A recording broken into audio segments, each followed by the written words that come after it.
دا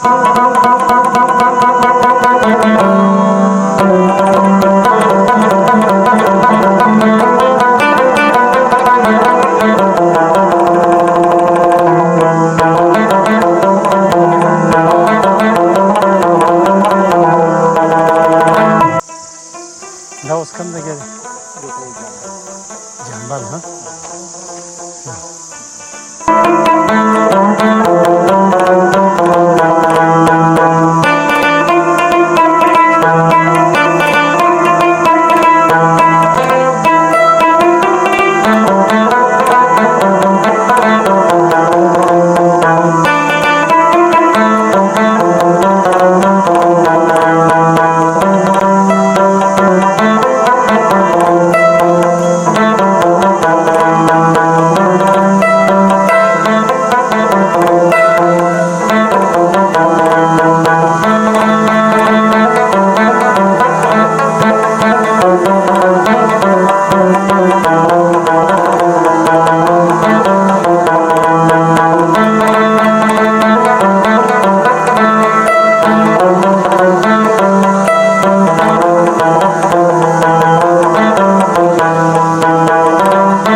حاجي صاحب مخکې دی، نثار حاجي صاحب او بل ملګری سره هم دی. ښه دا زموږ اوس واپسي ده، د غر سر ته به خیږو او تاسو ته به ښیو د غر نه نظارې په شت او باجوړ سایډ موږ تاسو ته در وښودو.